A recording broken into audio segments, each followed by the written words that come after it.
Hey Sophie, how are you? Hello, hello. Yeah, I'm really good, thanks. How are you? Good, good, good.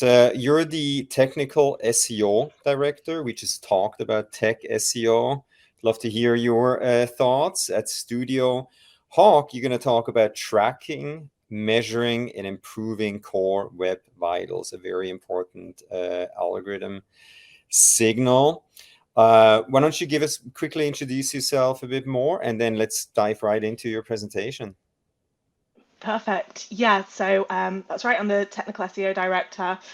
So I'm kind of in charge of all things technical. So making sure that the foundations are there because, as you guys were discussing earlier, if you've not got those foundations in place, then the rest is just so much harder to do. So being able to make sure that Google can actually find your content and be able to prove that it's worthy of ranking for a search result. You can't do one without the other. You can have really great content, but if you can't find it, then you're kind of stuck. But yeah, one of my favorite things to talk about is core web vitals and how that kind of those metrics, how we can use them, when we want to kind of start measuring core web vitals, and how we go about that, and the tools that we can use to do that. Cool. All right, let's get into it. Perfect. So for what are we actually measuring with core web vitals? So we're looking at three different things. We're looking at the loading time, interactivity of the content, and how stable the content is. So essentially, Google's trying to measure how the page experience is for people, because it's trying to really make sure that people have a really great search experience. It's giving people relevant websites, pages that are a delight to use, as well as very informative. And some of the reasons why we might want to kind of start looking at core web vitals as metrics, it's because studies have shown that better core web vitals improves engagement and business metrics. So, for example, 24% of people are less likely to abandon page load speed when it meets those thresholds. You can see an increase in conversions for every 100 milliseconds reduction in kind of largest contentful paint, so how long the content takes to paint there. And you can also see an increase in page views per session for every kind of 0.2 reduction in the content layout shift of a page. So let's dive into what those metrics actually are. So looking at that, we've got largest contentful paint. So this is how long it takes kind of that main content to become visible. How long does that take? Is it quick? Do people understand that the page is loading? So it will look a bit like this.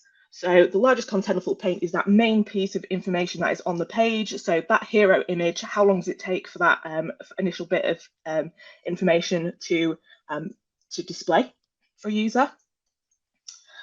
And then you've got first input delay, which is how fast the page responds to an initial interaction. So if you click a menu link, if you click a video link, how long does it take for that input to be recognized and for something to start happening? So, for example, using that sidebar, trying to access the other kind of bits of content, if it's still loading other elements of the page, you're not going to get that feedback. So it can only start processing once it's looked at all of the other bits of information that have loaded onto the site. And then you've got your content layout shift, which is looking at how stable the page is during that loading process. So yeah, making sure that it's not moving around. So for example, this is the GIF that Google gives an example. You're submitting an order, you suddenly want to cancel an order, but an extra bit of information starts loading in and causes you to hit the wrong button. Obviously, that's really hard, very bad user experience, especially if they're spending money. But I think the biggest kind of issue that you see this happening is on news websites, where there are tons of advertisements that are moving in, pop-ups coming in, stuff moving the content on the main page, where you're clicking on stuff that you weren't initially intending to click on. So this is super frustrating for users. And obviously, if people are going to have a bad experience or accidentally order something that they weren't intending to, then Google doesn't want to promote those kinds of sites. So looking at how each of these metrics apply to the initial item. So loading time is essentially your largest contentful paint. Your interactivity metrics is the first input delay, so how long does it take to get that input in? And then you've got your visual stability, which is the CLS, your content layout shift. So there are some benchmarks that Google gives in terms of what's good, what's under needs improvement, and what is classed as a poor experience. And I think people always wonder, like, when should you actually start really paying attention to these metrics? Because not everyone really has the time or resources to be able to focus on these. When does it actually make sense for you as a business to actually run through this and start looking at it? So I think mainly if your content is already solid, then perhaps it might be start by looking at that. There's no point having really great experience on the website if that content actually isn't matching a user's search intent. It's not comprehensive, it's not actually useful to the person. Obviously the helpful content update, making sure you've nailed that first is really important. So if you know you've got a lot of work to do in terms of improving that content, then maybe it's not time to start looking at your web vitals. And I think making sure that it actually will put you ahead of the competition, because sometimes if you're comparing against other people's experience, kind of page experience metrics, and actually they're so far ahead of you that you might, then maybe you need to have a look, because actually other people are more likely to shop with them. For example, if you're in retail, if they have a really great experience, and then maybe you would need to focus on that, be able to match that. So will doing that put you ahead of the competition? I think if you're really struggling with ranking for a competitive keyword, like you say, your content's top, Google can find the information, the technical is solid there, but perhaps you keep moving around quite often in the top 3, for example.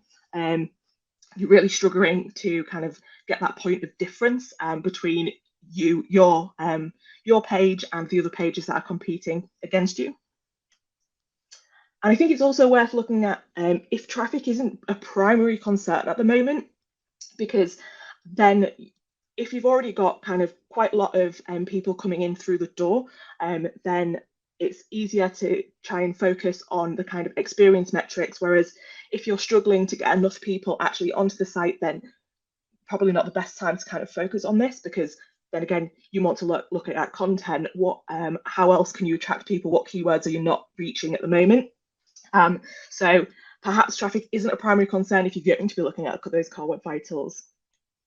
And it's also worth noting that actually focusing and doing some work on these, if the conversion improvements are worth the time investment, because there's a lot of work that goes into being able to improve core web vitals metrics. You might need external support, such as developer time, which can be expensive, or takes a lot of internal resource away from other projects. So if you're able to prove that those conversion improvers are really worth the time investment looking into core web vitals, then definitely it might be time for you to start looking at these. So I don't know, at Brighton SEO, Grace did a really great talk about the SEO maturity audit. And I think if you're more on the mature end of your kind of SEO campaign and the work that you're doing, then core web vitals is definitely worth looking into as the next step in kind of making sure that you're doing as much as you can to get really good results. So onto stuff like, how do we measure some of these metrics? So what we need to do is we need to split the site into page templates. So I'm going to use e-commerce as an example a lot in these, just because that's usually, like I said, based on those conversions, it's likely more worth the time investment. So for example, for an e-commerce site, you'd look at the homepage, product pages, category pages, perhaps some blog posts if you're looking you've got some kind of funnel content there. any kind of hub pages, perhaps any key landing pages that you're driving traffic to. So anything that's a big entry point for people, and it has a specific design, then split it out into those templates. So what we need to do is grab the URLs. So for example, you might have something that looks like this: product page, category page, home page. Pull out an example URL for that. And then we need to look at getting the data. So we can do this manually. Tool that we like to use for this is GTmetrix. It has some really great benefits. So you can, if you register, you can save audits. You can also compare against competitors. Again, really worth doing if you want to try and get ahead of those. And I found that the information it gives you really like clear core web vitals metrics that's easy to see straight off of the bat. So when you run an audit here, it will look a bit like this. It will give you a grade from its own kind of proprietary way of understanding that information, but it will give you a kind of pull out of the free Web Vitals metrics there for you, and it also gives you a nice film strip visualization to show you exactly when those key points are happening in that load process. So what we need to look at as well, another tool for doing this is using Lighthouse. So we can run this via Chrome. So if you go to Inspect or Command Shift I, depending on how you like to use it, and you head up to the arrow at the top on that pop out, then you can select Lighthouse from that menu. And I like to leave this all standard default, but you can analyze that. Page, but you do need to watch out for browser extensions because these can affect how Chrome runs, because sometimes it's inputting information and you'll need to try auditing the page in either incognito mode or from a Chrome profile that's a blank one without any extensions. So just to make sure that you're getting that accurate information. But you can also do this at scale if you wanted to. So most crawling tools have integrations with PageSpeed Insights to get that direct from that. So you can connect up, go into configuration and API access and find that PageSpeed Insights and connect it up. And the same for Sitebulb. You can use the performance and mobile friendly test to be able to run those in crawls and find that information out for you. And another tool, which online, if you've not got a desktop crawler that you want to use, you can use a site like pagespeed.compare, where you can actually run multiple URLs at the same time. So you can run an audit on those and then get those metrics. So once you've run kind of your audits and you've got the raw information, now we need to record those metrics. So I like to add screenshots to a slide, making sure you've got more information than you think you'd need, because otherwise you will end up with contextless screenshots. So I like to take full screen screenshots and then crop them out and add them to slides just to get those metrics in. Gives it a more visual way of displaying information, especially when you need to present that information back to a client or a stakeholder, especially if they don't understand the metrics themselves in general. So for me, it would look something like this. I've got a note of what the page is. So this is a product page, an example URL. I've got my screenshots of the key information, the key metrics, the film strip that comes up with, and some of the kind of suggestions just to make sure I've got those recorded. And then I also like to record this on a spreadsheet for better analysis. So for example, you would have your different page groups, you would have your example URLs, and you would benchmark those Core Web Vitals metrics.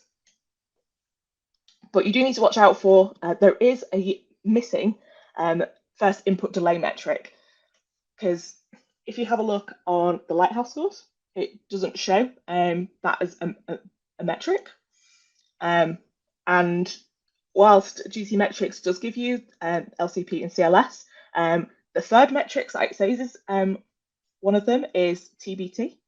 And you're like, what might that be? And this is because first input delay actually requires a real user, and it can't be measured in lab data. So how we're running simulated tests at the moment. So we're simulating how the page would load, and because Google doesn't click, it can't measure it in a fake way. You're going to have to make sure that those details are gathered using the live data from your website.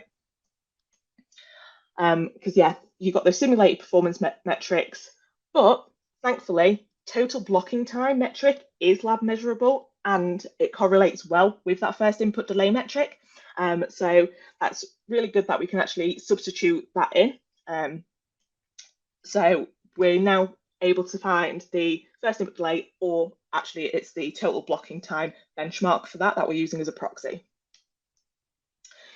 You can find the actual first input delay metrics in Google Search Console under the Experience and Core Web Vitals section, and it will kind of tell you which pages are having a first input delay issue, and will mention on aggregate the page groups, how long those are taking, which you can use instead.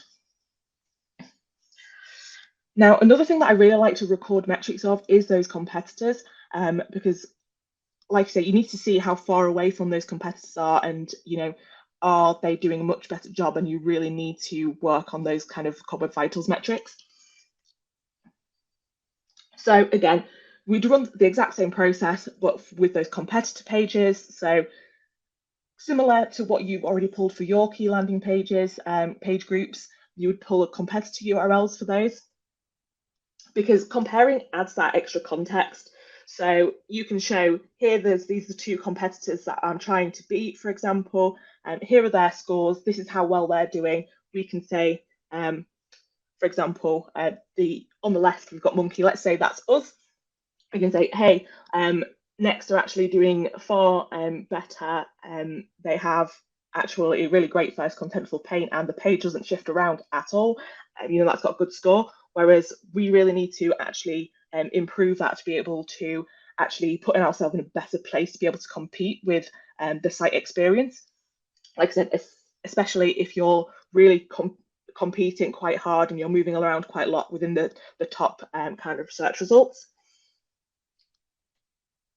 And thankfully, again, this is where the page speed compare tool comes in really handy, because you can use it for multiple URLs to actually look at those. So you can pop in all of your competitors in at the same time. So you can have a whole information running for all the competitors at the same time. So you don't have to, keep going back and doing the lighthouse test on each one. And it's easier to compare. And it's also useful because it gives you a really nice film strip. So you can actually visualize that loading process, because it's much easier to explain to a client. You can say, look, when we're at the bottom, when this page is loading, it actually takes up until way past the main content it's taken to load on the Zara website. So we actually really need to make sure that people can understand that the page is loaded and that the information is there as soon as it is, just to improve that experience. So again, you would put in all your benchmarks for those competitors, just to be able to, again, compare, make sure that those key pages are, you've recorded how they're doing and how close you are to beating them and what's your nearest competitor. And now we'll need to dig into the opportunities. So this is looking at actually what information do we have, and what suggestions do these tools that we're using to kind of get these metrics, what suggestions do they have as to what might be responsible for these slow loading speeds. So usually it will give you quite a few technical bits of information, so avoid chaining critical requests, main thread tasks, stuff like this. And the same in terms of Lighthouse, it will very handily give you time savings of estimated how much time each specific opportunity might be able to save. But again, this can be quite confusing when you're looking at it, because they're not really written in plain text. So you could be looking at this and thinking critical requests, main thread tasks, network payloads. How am I meant to like understand what's required in order to be able to put my suggestions forward? But actually, this does just drill down to 3 main questions that you need to ask yourself when you're looking at these, and kind of just use the opportunities as a bit of guidance of where to look, and instead using these questions in order to understand what changes you might need to suggest. So, for example, how many resources are loading? What types of resources on the site are large in size? What's taking a long time because they're too big? And what other things are stopping the page from loading? So in GTmetrix, this tells you, give you page details with a bit of breakdown of those kind of file sizes and page requests. So for this one, we can see that actually the largest chunk of information on the site that it's trying to download is JavaScript. And there's a lot of image requests on here as well. So what can we be able to do in order to kind of affect those, because those are the biggest factors. I also really like to use web page test to have a look to get some extra information. So you can, again, run an audit of this, and you can start your test and it will give you some metrics. It will, again, give you those core web vitals metrics in that. And it will also give you the real user measurements. So Chrome automatically pulls some real user information, which is where you get your first input delay metrics from. So it'll be able to pull that information in. But what's really useful in this tool is it gives you a list of all the different resources when they load in the page, and it will show you what is blocking the rendering happening. So these are the main things which we're actually waiting for in order for the rest of the page to load, and they're blocking anything else from happening.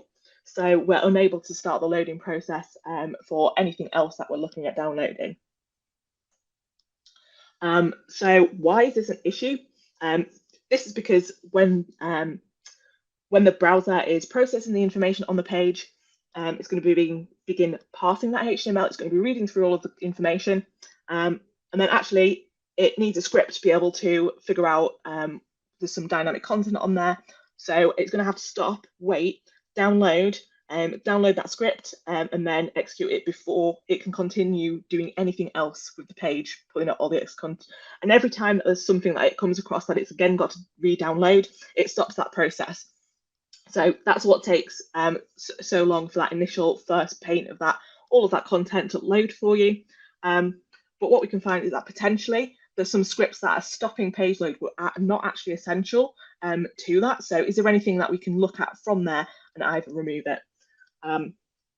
Because at the moment, the head is usually the biggest single render blocking part of a page. So all of the code that is within the head of the site, that's going to be causing the biggest issue.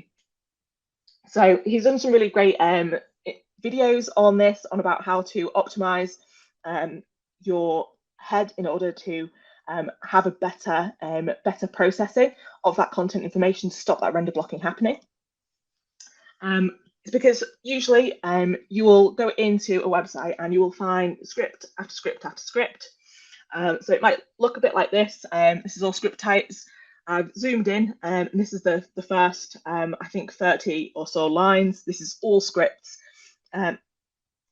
tracking scripts, because all of the marketing departments want to track all of the things all at once. But we need to ask ourselves, do we really need to track it? Can we remove something? So remove the removable. So again, asking yourselves those 3 questions. Is it essential to the page load? Does it actually need to be on this page? And do we need to track this right now? So we need to find the culprit of these. So let's have a look. So some big culprits I always find are the kind of big hitters, stuff like chatbots, heat mapping, tracking that people have got on, stuff like Google Maps, where you might find that actually you don't have Google Maps on your product pages, they're only on the location pages, but actually the code's across all the site. Is it actually essential for that page load? And stuff like social media feeds. I know some people really want a widget in the footer of a website which has a live feed of their Facebook updates. But is that really required for every single page? Are people going to your site to read your Facebook updates at the bottom of that? Perhaps not. And stuff like heat maps is if you're tracking stuff that you weren't planning on tracking, you've done your experiment, you've got enough data, but actually nobody takes that code off the website. There's no point kind of storing lots of information if you're not actually going to act on it. So is there any old tests that you've done, old tracking that you can take away? And then once we've looked at what we can actually kind of remove from the equation, can we just take some scripts out? We need to delay the delayable. So what can we put off loading until later in the process? That's not essential for that page load, so we don't get stopped at that rendering point. So for this, we can add a defer attribute to our scripts. So that's just adding that. That will pop that script to the end of the queue. And stuff for like images, if you've got a lot of images on the website, you can lazy load anything that is not essential, is not that piece of first initial content. Anything below the fold, you can put that off till later because it's not essential for that first immediate page load. And then once you've looked at that, we need to restructure the restructurable. So there is a way of structuring the code on the website in order to have a bit of an optimal way of processing it. Again, Harry Roberts pulled this all out. I've added a slight tweak to it because at number 3, I've put the page title and meta description before all of the scripts, because that is key page information. Google can miss a lot of info if it's not there. But if you could just restructure the other scripts that are left once you've deferred and removed what you can, then we'll hopefully be able to speed up just from actually understanding how Google is loading the page. Once we've done that, we can look at compression. So we can see that there's a lot of images on the site, and we can use the Cloudinary tool to be able to analyze, actually, do we need our images at the size that they're at? So we pop in our page and it will tell us what compressions we could do. Maybe we might need a different file size. We could say, actually, we could reduce the size of this full page banner, because at the moment it's only loading in at 1500 pixels and we've got it at 1900. Can we just resize it so there's not as much information to transfer? So we can use Squoosh, and that will, you can essentially drop in your image and you can view the before and after, so you can compress it and resize it and make sure that it's actually kind of reducing in size. So for this one, you can see like about 78% reduction in size. Again, just make sure that there's as little information that you need to transfer to the browser when it's actually loading the stuff. And then you've got your stuff in relation to your visual stability, so the CLS. So stuff that really affects this is images without dimensions, ads, video, iframes, that kind of thing, and any dynamic injected content that moves stuff around. Because if you specify the size of the image that is loading in, then that space will get reserved. So for when that image does finally load in, that is not moving any of the additional content on the page. It never used to be something that you'd really have to look at, because when you had a website which were resized to whatever size people were looking at on mobile, for example, they take all that away. But unfortunately, it messes with the stability, so it is important again. So I definitely recommend reading this article by Barry Pollard. And then also Chris Johnson does a layout shift generator to find out exactly where those problems are. So for example, you pop in your URL and it will spit out a GIF and show you exactly what the biggest culprits of this is. And you can use the inspect tool to find the name of the element which is causing the issue for you.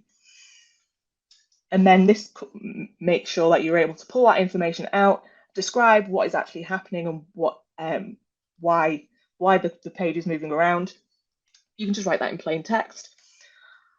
And another tool which is really good for measurement is Speetles.